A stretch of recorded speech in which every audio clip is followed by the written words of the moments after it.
Paz do Senhor, querido professor.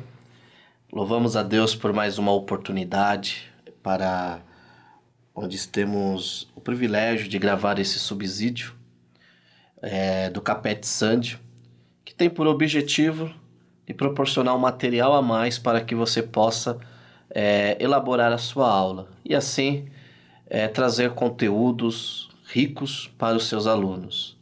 Nesta ocasião, nós estudaremos a lição de número 10 desse trimestre tão glorioso que estamos estudando sobre a igreja local, sobre o serviço da igreja local. E a lição de número 10, ela tem por título, Como um membro pode ser bênção para a igreja local. A nossa leitura bíblica está em Atos, capítulo 11, do versículo 20 ao versículo 26, que diz: Alguns deles, porém, que eram de Chipre e de Cirene, e que foram até Antioquia, falavam também aos gregos, anunciando-lhes o evangelho do Senhor Jesus. A mão do Senhor estava com eles, e muitos crendo se converteram ao Senhor. A notícia a respeito deles chegou aos ouvidos da igreja que estava em Jerusalém, e enviaram Barnabé até Antioquia. Tendo ele chegado e vendo a graça de Deus, alegrou-se e exortava a todos a que, com firmeza de coração, permanecessem no Senhor, porque era homem bom, cheio do Espírito Santo e de fé, e muita gente se uniu ao Senhor.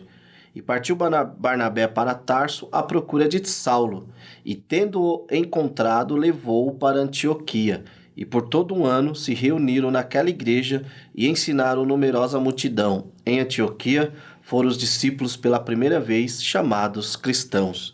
O texto-chave está em Atos capítulo 11, versículo 24, que acabamos de ler na leitura bíblica. E a lição de hoje, ela vai trazer para nós um tema muito interessante, que é como um membro pode ser bênção para a igreja local. Se na lição anterior foi tratado como um membro pode ser prejudicial ou pode trazer problemas, negativamente para uma igreja, na lição de hoje nós veremos como um membro pode ser bênção, pode trazer coisas boas, pode ser virtuoso na obra do Senhor. E para discutirmos temas, para discutirmos ideias, para trazermos aqui insights para você, professor, hoje eu tenho a honra, o privilégio de ter aqui a irmã Lígia. Ela congrega ali no Clube de Campo. Além de ser uma irmã muito abençoada, também é minha esposa. Paz, Senhor. Estou muito honrada pelo convite do Capet Sandy, né? Espero poder contribuir aqui um pouquinho com os irmãos. Amém. Com certeza vai contribuir bastante, né? A nível de introdução e já adentrando ao tema, quando nós analisamos o contexto desta passagem, nós retornamos ali ao capítulo 7 e ao capítulo 8, né, de Atos, onde a igreja ela é acometida de uma grande perseguição oriunda do judaísmo, oriunda dos judeus, dos líderes judaicos, né? E essa perseguição que começa ali no capítulo 7, no finalzinho, com a morte de Estevão, e passa depois pelo capítulo 8, onde vemos o relato de Filipe descendo ali a Samaria e pregando o evangelho, e vemos ali os crentes sendo perseguidos de forma, podemos dizer assim, até sistemática pelos judeus. Nós vemos que a igreja, ela se espalha, né? E o primeiro ponto que nós podemos tirar desse contexto imediato e de tudo que envolve essa história, tudo que envolve Paulo, porque Paulo, ele participa dessa aula em dois momentos: o Paulo que perseguia dentro do contexto e o Paulo agora que vai também à igreja de Antioquia junto com Barnabé para, dentro ali no período de um ano, ensinar, lançar bases, fundamentos para essa igreja. Com base nesse contexto, irmã Lígia, quais os benefícios que nós podemos tirar dessa lição e que o professor pode trazer de conteúdo, de caso, de insights ali para os seus alunos sobre os benefícios da perseguição? Eu vou estar lendo aqui com os irmãos em Atos 13, o 1 e o 2 e o 3.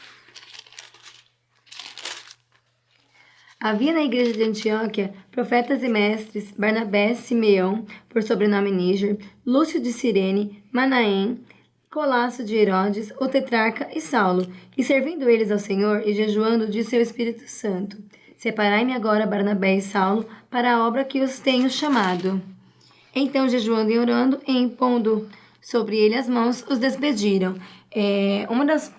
Dos benefícios que nós conseguimos ver aqui é uma igreja empenhada em missão, né? Ali, quando eles separam Barnabé e Paulo, eles estão dando início à obra missionária, né? Então, é algo muito importante, foi um momento, um marco muito importante ali nesse ministério na Antioquia. Algo também que a gente vê que foi muito importante foi o empenho de dons ministeriais, né? Quando ele fala aqui que havia na igreja de Antioquia profetas e mestres, mostra a importância, né, dos dons ministeriais que ali foi incutido naquele momento, né, da igreja. E, consequentemente, uma igreja mais parecida com Jesus, né? Com certeza, né? Eu acho que um dos frutos, além dos que foram citados aqui, a missão a nível mundial ali naquela época, né, onde eles são enviados, esse desenvolvimento da prática dos dons ministeriais é o se parecer com Jesus. Por quê? Porque em Atos capítulo 11, versículo 26, nós vemos que pela primeira vez eles são chamados de cristãos, né? Então nós vemos que em Atos capítulo 2, versículos 22, os crentes são identificados como seguidores de Cristo. Em Atos 9:2, eles são identificados como nazarenos, né? Ou seja, que são do caminho. E a partir de agora, eles não são apenas seguidores ou dos caminhos. Eles são considerados pequenos cristos. Não no sentido de deuses, de super-homens, mas que eles eram parecidos, né? Com Cristo. Eu acho muito interessante esse fruto gerado ali na igreja de Antioquia, né? Claro, a partir da vida de Barnabé e de Saulo, né? Mas também das bases que foram lançadas ali. Então, eu penso que um dos maiores frutos que nós podemos ter é ser parecido com Cristo. E isso penso que cooperou muito com a obra missionária, né, que foi um marco ali na igreja de Antioquia. Ela era a base do ministério de Paulo. Paulo fazia suas viagens, quando retornava ele ia ali buscar palavra, consolo, buscar refúgio, né, tudo na igreja de Antioquia. Isso me faz lembrar a história, sempre uma história magnífica do missionário David Livingstone, né? Ele é considerado o pai da geografia moderna, mas foi um grande missionário. Interessante que quando ele foi desbravar a África, Deus pôs no coração dele que ele primeiro desenhasse um mapa da África. E ele saiu ali percorrendo, desenhando. Ele teve pouco contato com os nativos. Ele faleceu, passou algum tempo, foi outro missionário. E esse missionário teve contato com os nativos. E diz-nos a história, relatada na sua biografia, que quando aquele missionário começou a falar de Jesus, os nativos olharam e falaram: olha, este homem que você está falando que é Jesus esteve aqui, e nós víamos ele passando por aí.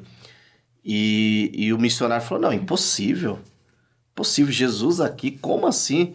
E aí conversa, como que era esse Jesus? E aí eles deram a descrição, e aí ele lembrou: calma aí, essa descrição é de um missionário, de alguém que esteve aqui. Ele ligou no centro missionário que o enviou, e aí falaram: não, foi o David Livingstone, essa descrição é do missionário David Livingstone. Ou seja, ele era parecido com Cristo. Que nós possamos ter esse fruto, né, das pessoas olharem e falar: olha, Jesus passou por aqui. Mas como? Não, mas Jesus passou, Jesus, ele tem essas características, porque eu vejo tais características na Lígia, no Sérgio. Então é um ponto para você trazer para o seu aluno, né? E E agora, né, uma vez conhecido o contexto e já adiantando aí os frutos que essa igreja de Antioquia ela colheu, né, primeiro pelo jeito que foi fundada e depois pela visita desse ilustre homem chamado Barnabé, vamos conhecê-lo um pouquinho. Quem foi Barnabé, Lígia?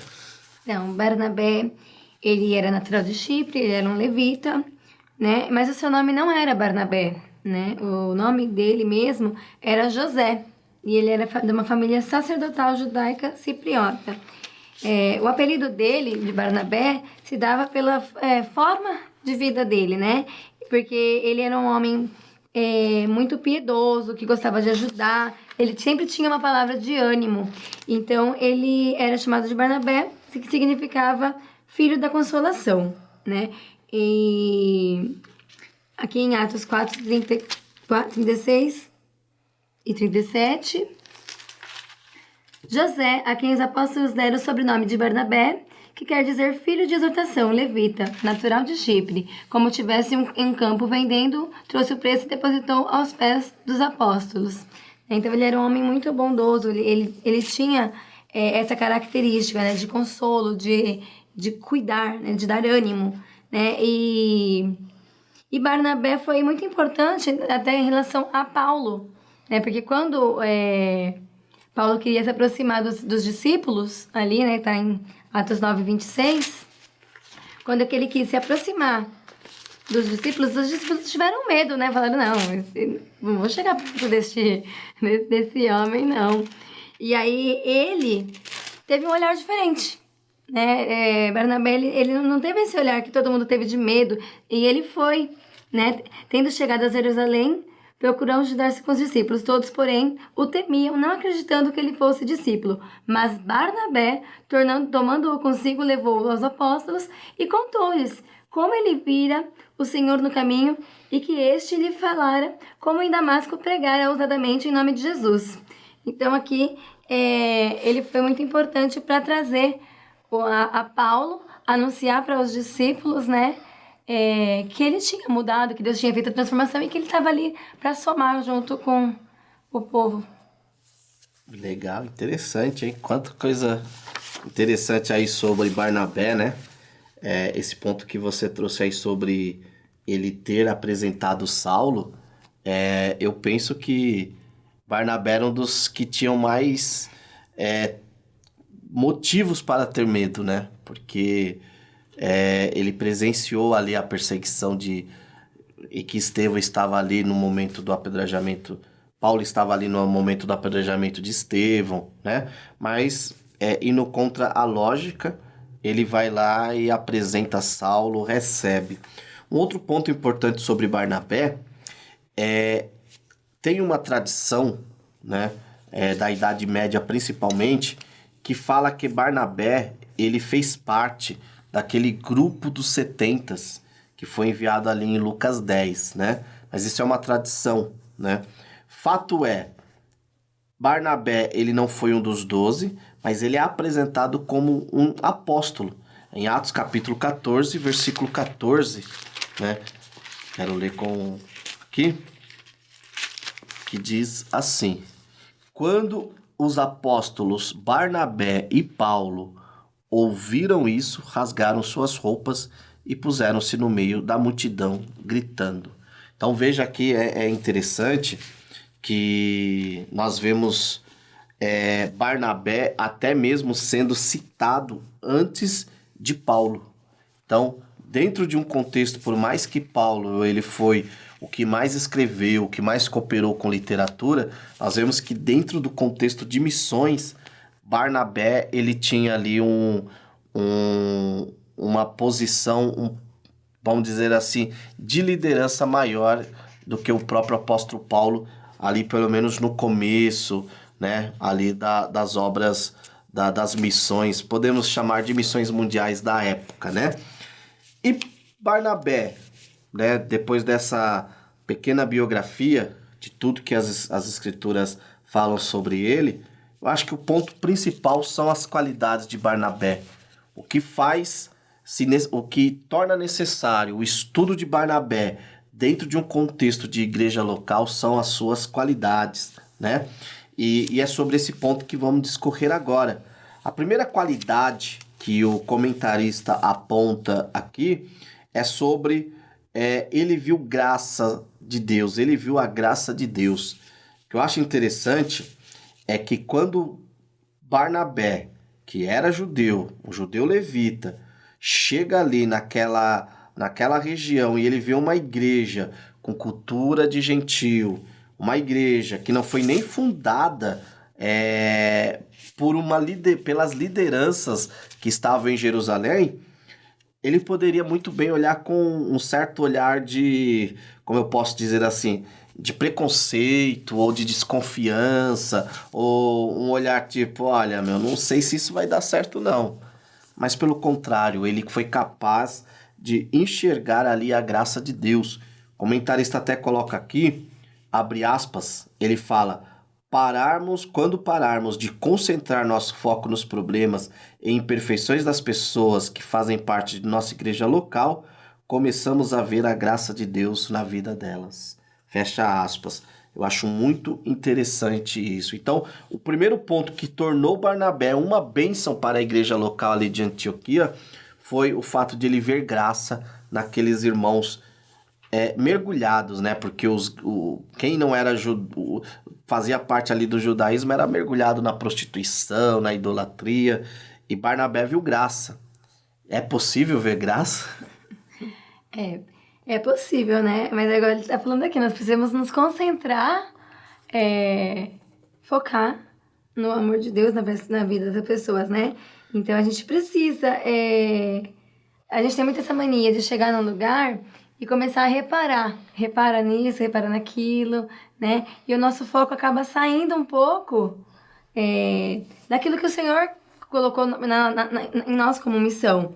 Né? Barnabé praticava a graça de Deus porque ele conhecia a palavra, ele conhecia o amor de Deus. Ele poderia muito bem chegar lá querendo se impor, né? E a gente precisa aprender isso com ele. A gente tem que parar de impor as nossas visões de como as coisas e começar a olhar para o que Deus tem para fazer, né? Aquela pessoa está ali porque Deus a chamou. Se Deus a chamou, eu tenho que olhar para ela com essa graça de que saber que Ele está ali para trabalhar junto comigo. Exato. E o que eu acho interessante é que provavelmente isso que levou Barnabé a ver graça naquele povo foi talvez a sua própria experiência, né? Porque quando nós somos parecidos com Cristo, isso denota o quê? Primeiro, o termo sugere que Cristo é o nosso Redentor, né? Romanos 3:24 está escrito assim, eu quero ler esse texto, 3:24, que diz: sendo justificados gratuitamente pela sua graça, por meio da redenção que há em Cristo Jesus. Então nós só podemos oferecer aquilo que temos, né? Barnabé, ele for alcançado com a graça. Até fazer aqui um alerta, talvez esses que muitos nós falaremos daqui a pouco, mas não é deixar de apontar os erros no sentido de falar a verdade bíblica, daqui a pouco veremos, mas as pessoas que concentram, às vezes, o foco apenas nas imperfeições, talvez é uma pessoa que ainda precisa ser alcançada pela graça, né?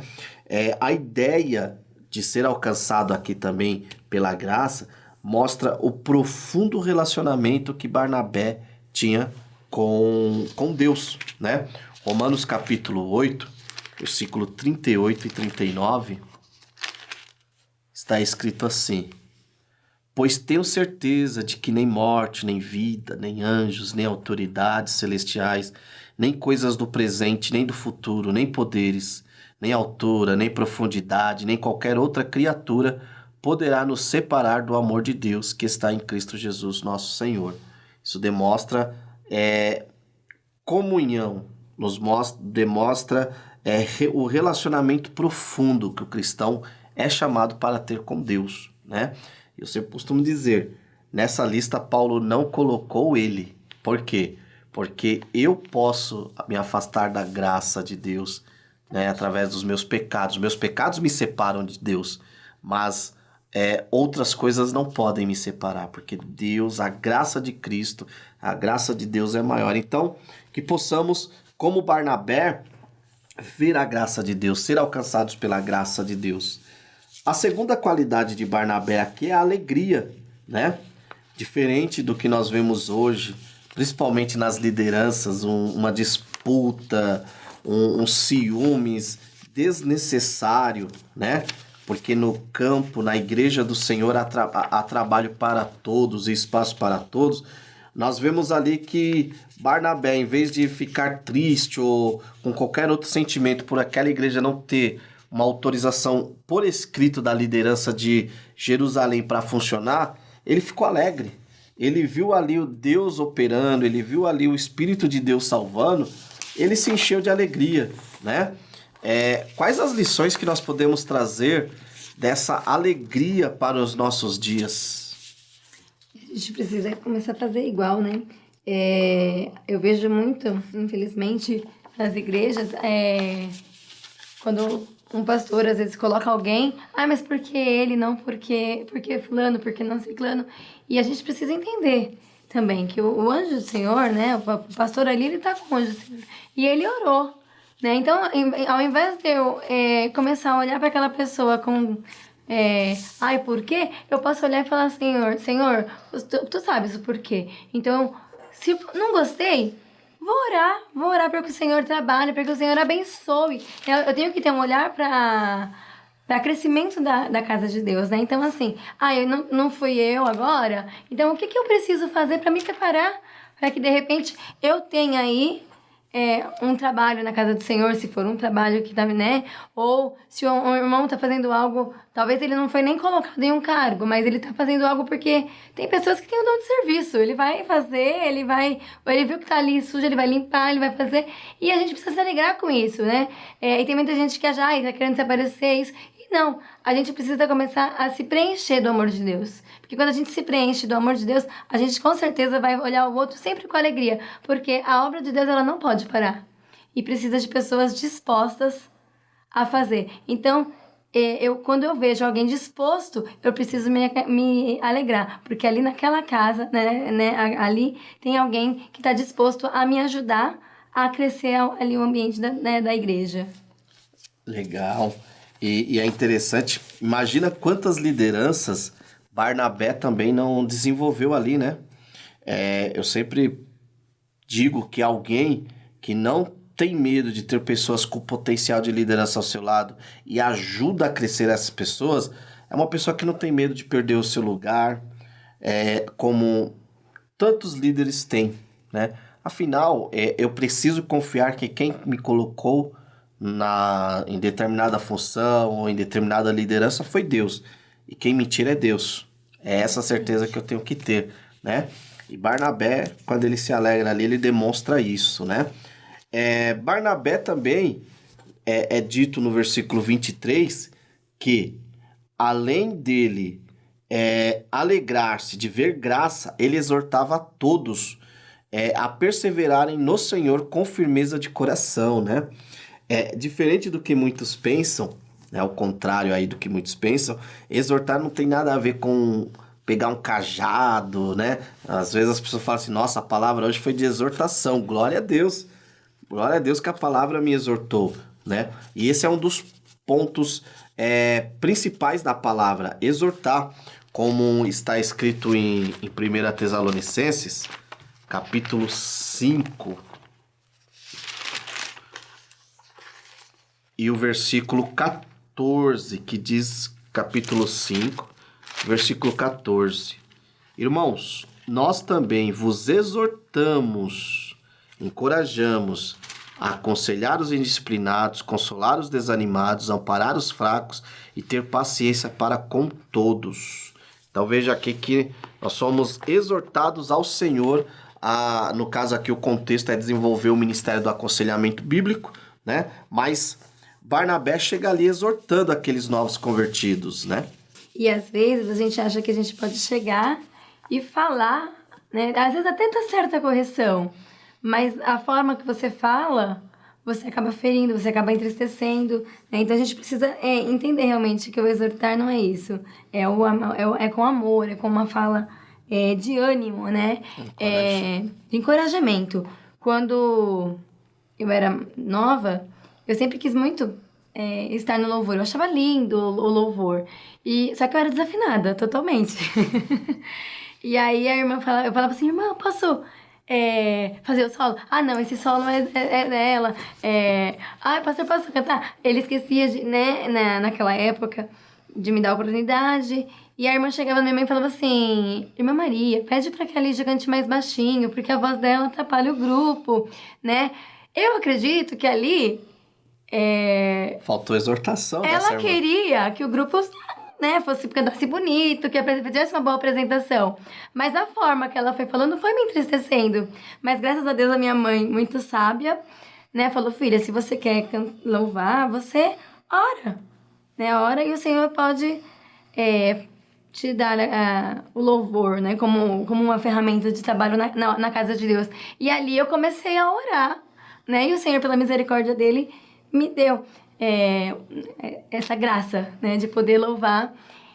Mas assim, se eu tivesse ido pela palavra da irmã, de não, irmã, você não consegue, faz outra coisa, né? Provavelmente hoje eu não estaria louvando, não estaria glorificando a Deus com o meu louvor. Eu teria já desistido e talvez até não ter feito nada, porque é melhor ficar no meu canto, né? Porque então a gente tem que tomar muito cuidado com essa questão de exortação. Até para falar, a gente precisa estar de acordo com a palavra, né? Para falar e pensar, né? Eu acho que uma coisa que eu falo muito para as pessoas é que a gente precisa orar e pedir o direcionamento do Senhor. O Senhor, ele pode nos direcionar para exortar com amor. Até uma palavra dura, mas se ela for dada pelo Espírito Santo, com certeza ela vai trazer frutos. É legal. Então, exortar é animar, encorajar, estimular, né? E você falando aí desse seu testemunho, com você mesmo eu tive que uma vez exercer a exortação, né? Porque você teve um momento aí, nós éramos recém-casados, que você passou ali por uma situação que atingia diretamente esse seu desejo, né? Sim. Quando a gente casou, eu estava começando a ser professora, né? Tinha acabado de entrar na educação, né? Um concurso, que é uma coisa bastante difícil de conseguir entrar logo de cara. E eu precisei fazer uma cirurgia. E assim, eu escutei muito. Ai, se você orasse, você não precisaria passar por cirurgia. Mas eu orei, Deus não me curou e eu entendi que eu tinha que ir pra cirurgia. Só que na cirurgia ocorreu algumas complicações e o médico disse, olha, você não pode cantar mais na igreja, nem em nenhum grupo, você não pode mais dar aula porque você vai ficar muda. E ali eu cheguei em casa, claro, irmãos, a gente confia em Deus. Mas eu fiquei muito triste. Eu cheguei em casa arrasada, chorando. Eu nem lembrei que Deus que tinha que me dado a minha voz. Naquele momento ali eu só lembrei de chorar. E aí o Sérgio chegou em casa bastante bravo comigo, falou assim, né, firme. E ele disse, o que aconteceu? Aí eu contei que o médico falou e ele falou, você orou, Deus permitiu a sua cirurgia. E agora é a hora de você ter a sua fé. Então, por favor, vá orar e devolve para Deus. Porque o que você podia fazer, você fez. E agora é Deus que vai agir. E fazem 10 anos, né, que eu tô aqui com a minha voz. E eu agradeço a vida do Sérgio, que me exortou ali. Na hora eu fiquei até brava, porque ele foi muito duro. E eu queria um consolo mais leve, né? Mas o Senhor, naquela hora, usou ele para exortar. Foi muito duro, vai orar. E eu fui orar e deu certo, né? Então, é uma prova de que a exortação dada por Deus, mesmo que dura, ela gera frutos, né? Estou aqui há 10 anos com a voz ainda. Cantando e encantando. Glória a Deus. Barnabé também era um homem bom, né? Versículo 24 aponta ele como um homem bom, né? A palavra bom aqui no grego é agathos, né? Agathos, que significa nobre, excelente, misericordioso. Eu vejo aqui Barnabé bondoso, né? O nosso problema é quando nós queremos exercer o juízo e querer exercer a correção, querer exercer vamos dizer assim, o juízo com base em nós. o meu juízo é falho, porque eu sou um pecador, né? Quando fala que ele era bom, que ele era misericordioso, não é que ele não teve que exortar, como falou aqui, encorajar os irmãos a continuar, a deixar práticas antigas, ao ensino e coisas do tipo. Mas ele com certeza exerceu ali a misericórdia, exerceu ali todo o seu ministério com base na justiça de Deus, né? Exatamente. E assim, uma característica que ser bom não significa que eu vou aceitar tudo, né? Eu vou tratar aquilo que está negativo, aquilo que não está em conformidade com a palavra de Deus, dentro da palavra. Né? Eu vou mostrar a palavra para ele, olha, aqui nisso você está errando, né? E então eu preciso conhecer, né? Para eu conseguir ser bom dentro da palavra e não ser o famoso bobo que aceita tudo, né? Eu preciso conhecer a palavra e eu preciso seguir trilhando isso, né? E para isso a gente pode pedir o apoio do Senhor. Sim. Né? Para que o Senhor nos dê o olhar dele referente à situação, né? Não agir num momento de ira, num momento de uma situação que você não sabe o que fazer. A melhor coisa é procurar o Senhor e pedir para que ele te dê um plano de ação ali de acordo, né, com o que ele quer pra você. Porque primeiro, pra gente poder fazer algo pros outros, a gente precisa receber. Então eu preciso dessa transformação na minha vida. Né? Eu acho que é muito importante. Né? Como um membro pode ser bênção, eu preciso buscar a bondade de Deus para que eu seja bom como ele é. É bem por aí mesmo. E o comentarista, ele coloca aqui que essa qualidade de bondade, de misericórdia, torna um ambiente, contribuímos com um ambiente mais saudável, em que a graça de Deus, ela encontra um espaço para operar no coração das pessoas. Porque, de fato, né, a Bíblia diz que um coração entristecido, né, uma alma abatida, quem poderá curar? Né? Então, uma liderança, que no caso aqui Barnabé é um líder que, como diz a história, sai dando... batendo em todo mundo, humilhando todo mundo, machucando todo mundo. E mais uma vez, como você bem colocou, não é deixar de falar a verdade, mas é falar mentiras, usar o púlpito para atingir as pessoas. Barnabé não tinha isso, ele era um homem bom, um homem com um olhar de misericórdia. Uma outra característica, ele era um homem de fé, né? A fé é algo que contagia, né? A Bíblia, nós temos vários exemplos de fé, né? E como ter essa fé de Barnabé? Eu acredito que para uma fé real, eu só posso ter uma fé quando eu ando com Deus. Se eu não tiver uma vida de busca, para mim confiar em alguém, eu preciso andar com ela, para ver como ela é. Né? E ali vai gerar um relacionamento. Então, para que eu tenha fé, eu preciso ter um relacionamento com Deus. Então, não dá pra eu ler a Bíblia 5 minutinhos, orar na hora de dormir e acordar de uma hora e falar, nossa, nem terminei minha oração, amém, Jesus, desculpa. Eu não vou conseguir ter uma fé, porque talvez eu tenha a fé natural, aquela que eu olho uma coisa, vejo e eu acredito nela. Mas uma fé sobrenatural, que é aquela que vem de Deus, eu só consigo ter quando eu busco, quando eu leio a palavra, quando eu oro, né? Quando eu busco amizade com Deus. Aí eu consigo exercer essa fé, porque ela só provém de Deus. Você falou tudo, é uma fé que provém da palavra, né? Não é uma fé que provém de um amuleto, uma fé que provém de coisas do tipo, né? Porque ele exortou as pessoas a perseverarem no Senhor, né? Hoje muitos líderes chamam as pessoas para perseverar nele, né? E Barnabé não, ele tinha uma fé que apontava para Deus. Provavelmente é aquela fé que uma vez, pode ser que Paulo uma vez tenha comentado com ele, né, ali nas suas viagens, ó, a fé vem pelo ouvir e ouvir a palavra, né? Barnabé já tinha esse contexto, talvez com certeza Paulo aprendeu isso de Barnabé, né? Uma vez que Barnabé já estava na fé antes de Paulo. Então que possamos incentivar isso. Em Hebreus 4:2, nós lemos lá que uma pregação, né, que não é acompanhada de manifestações de fé, ela é morta. Diz assim, ó, porque as boas novas também foram pregadas a nós, assim como a eles, mas a palavra da pregação de nada lhes aproveitou, porque não foi acompanhada pela fé.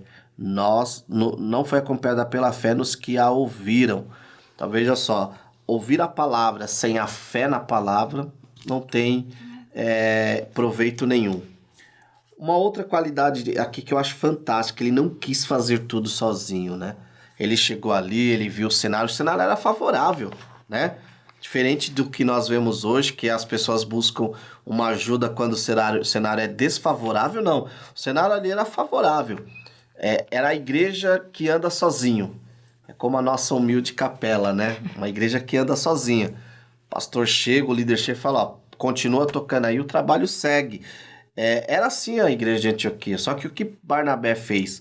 Diz-nos no versículo 25 que ele foi lá pegar Saulo, né? Ele foi até Tarso pegar Saulo e o trouxe para que ele também ajudasse na implantação, no embasamento, no lançamento das bases ali da igreja de Antioquia, né? Quais as lições, as implicações, as indicações que essa qualidade de Barnabé nos traz?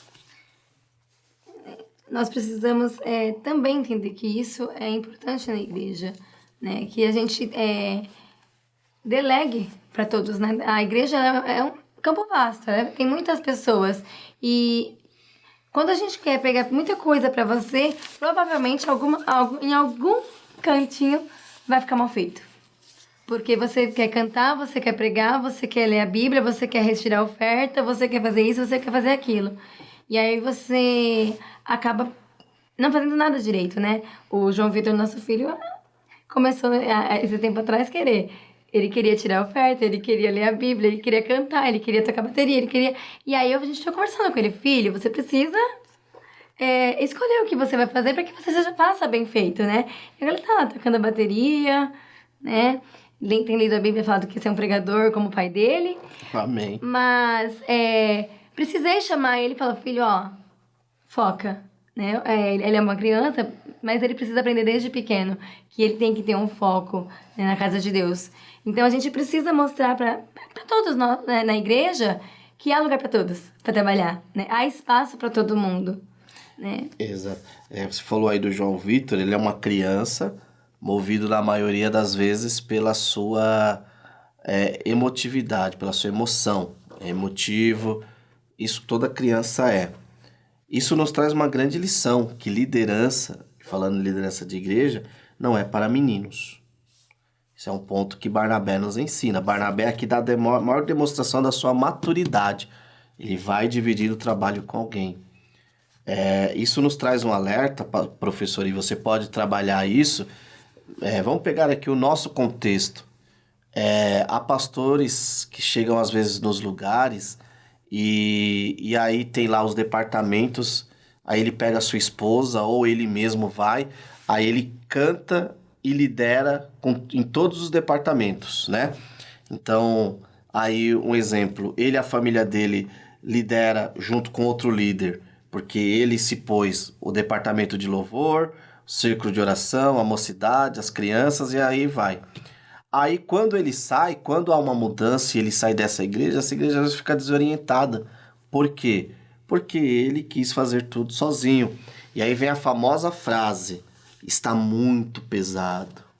Nós aprendemos que o ministério, a liderança não é fácil, tem suas dificuldades. Mas Jesus falou que o jugo dele é leve. Então se está pesado demais, talvez não seja o jugo do Senhor, seja um jugo que você tomou para si. Então, professor, pegue estudos de casos, pega cases, insights e discuta com seus alunos essa questão de dividir as tarefas, né? Se numa classe pode ter 2 professores, amém que tenha. Pode ter 3 professores, amém que tenha 3 professores. Dividir não pesa para ninguém, né? Fazer discípulos, né? Às vezes tem alguém lá na igreja que tá sentadinho no banco, quietinho, com vergonha de falar. Mas se você for lá na igreja, olha, nós precisamos de alguém para ensinar. Quem tem desejo, a gente vai ensinar vocês né, como manusear a Bíblia, como usar metodologias. Às vezes vocês podem se surpreender com isso. Então a gente precisa também angariar dentro da igreja. Quem é que está querendo trabalhar? E fazer discípulos. Fazer discípulo não é só de quem se converte, né? Tem, no caso, o novo convertido, né? Nós fazemos o discipulado só do novo convertido. Deveríamos fazer. Mas fazer discípulo é aqueles que estão lá, né? O grande problema do ministério de Josué foi não fazer um discípulo. Moisés fez de Josué um discípulo, Josué não fez ninguém. O que dizem juízes? Cada um fazia o que parecia bem aos seus olhos. Então, quando o pastor chega no lugar, ou uma liderança chega no lugar e não procura dividir o trabalho, ele tende a ter a mesma situação de Josué. Quando ele sai, cada um faz o que lhe parece bem. A penúltima qualidade é o ensino, né? O versículo 26 diz: e tendo o achado, levou para Antioquia, e durante o ano inteiro reuniram-se naquela igreja e instruíram muita gente, né? Ensinaram. E aí você vê a decorrência, né? Em Antioquia os discípulos foram chamados de cristãos pela primeira vez, né? Um ensino. Eu acho que é isso que tem faltado demais. Nós às vezes temos muita, e eu falo isso porque eu gosto demais, nós às vezes temos muita teologia em cima do púlpito, né? É muito bom teologia, eu sou um amante da teologia, mas aqui falo o ensino da palavra, trazer o ensino da Bíblia Sagrada, né? Está faltando isso. Então nós temos o que? Muito movimento e pouca instrução no nosso meio. Então lá às vezes o jovem tá batendo, faz o famoso bate-cabeça, pulando, se emocionando, mas ele não sabe o que é aquilo. Aí ele sai, aí ele sai do contexto da igreja, ele não sabe utilizar isso, né? Barnabé não era simplesmente um cara legal, simpático, comunicativo, que animava todo mundo, não. Barnabé, ele tinha um compromisso com o ensino da palavra. E assim, o que faz crente criar raiz, né? Qualquer pessoa, para criar uma raiz dentro do cristianismo, é a palavra de Deus. Renovação, ela é importante, né? Mas a inovação, que é o que tem vindo muito pro meio cristão hoje, é querer inovar, fazer como o mundo. E a gente não pode fazer como o mundo, a gente tem que ser diferente do mundo, né? Porque igual para o mundo, eles estão lá no mundo. Sim. Né? Eu preciso trazer algo diferente para ele, para que ele venha, crie raiz e queira permanecer. Porque algo sem raiz, você soprou, acabou. Um vento bateu, tomba. Agora, quando você está embasado na palavra, quando está alicerçado ali, ó, pecado é pecado. Não tem revogação, não tem um meio termo, né? Aquilo que é a palavra, a gente não pode mexer. É a palavra de Deus. E a gente hoje vê muita gente tendo medo de falar a palavra, até por conta de ser cortado, né? Perder likes, perder seguidores. E a gente precisa, na verdade, não. A gente tem que falar do amor de Deus e da palavra genuína do Senhor. Quando a gente falar isso, vai ter jovem, vai ter velhos aceitando Jesus, vai ter todas as pessoas aceitando Jesus. Por quê? Porque o que salva sempre vai ser a palavra de Deus. E a palavra aponta para Cristo, né? Aí nós vemos lá em Mateus 7, do 24 até o versículo 29, né? Nós vemos aquele discurso de Jesus sobre os fundamentos, os 2 fundamentos. Então não adianta, não alicerçou na rocha, não alicerçou na palavra, vai cair quando vier os ventos, né? Você pode às vezes atrair muitas pessoas, mas converter as poucos. Fazer discípulos de poucos. E a intenção do cristianismo é essa, é ensinar. Você tem que ensinar. Diz que eles ensinavam muitas pessoas. Possamos ter esse amor pelo ensino, né? E a Assembleia de Deus, ela é diferente do que muitos falam, e falam por não conhecer, não ler a história da Assembleia. A Assembleia de Deus, ela sempre teve um compromisso com a palavra. Os nossos fundadores, Gornavinho, Daniel Berg, os nossos mestres, né? Por que não dizer do patrimônio, do ícone da Assembleia de Deus, que é o Antônio Gilberto, homem que trabalhou na NASA, homem que tomou café com Albert Einstein, né? Olha, que coisa grandiosa. E nós? Mas por quê? Porque tiveram um compromisso com a palavra. E por último, eu deixei por último, né? O irmão colocou aqui no meio, mas eu penso que ele era tudo isso. Porque o principal, ele era cheio do Espírito Santo. Então hoje nós temos pessoas cheias de emoção, cheias disso e daquilo, mas não são cheias do Espírito Santo. A gente tem um louvor que fala, né? Mais de ti, menos de mim. E às vezes a gente nem para pensar no que a gente está falando, né? O mais de ti, menos de mim. Então quer dizer que eu tenho que deixar as minhas vontades, as minhas necessidades, o meu querer, a minha forma de pensar, para que eu possa seguir aquilo que o Senhor quer. Ser cheio do Espírito Santo é isso. É eu buscar mais dele e deixar que ele realmente me quebre. É quebrar, porque o nosso orgulho, geralmente a gente quer ir por um caminho. E ouvir não, né, vai por outro, é só mesmo para quem se permite ser moldado. Então, ser cheio do Espírito é estar cheio de Deus e vazio de si mesmo, né? Sempre falamos, nós vemos aí os nossos eventos, as pessoas se emocionam, as pessoas pulam, e nada contra isso, viu, professor? Mas eu acho que você pode trazer uma reflexão para o seu aluno. A pessoa às vezes se enche de emoção, ela chora, mas e para quê?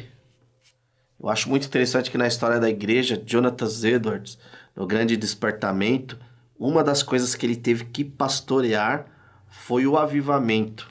Tem o seu livro Afeições, e ele vai pastorear essa questão das emoções, porque as pessoas, Deus enviou a palavra, Deus enviou o avivamento ali, mas muitas pessoas começaram a se emocionar demais.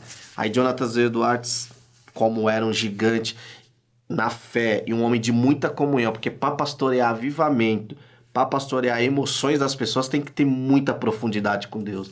Aí ele escreve o livro Afeições, ele fala, opa, não é bem por aí, não é só a emoção, não é só o choro, não é só o êxtase. Ser cheio do Espírito implica uma vida de santidade, uma vida que exorta, uma vida de bondade, uma vida que repartilha, né? Então eu acho que o ponto principal aqui de Barnabé é que ele era cheio do Espírito. E para concluir essa nossa videoaula, quais dessas qualidades nós podemos dizer que mais tem faltado? O que podemos aprender com esse exemplo a ser imitado de Barnabé?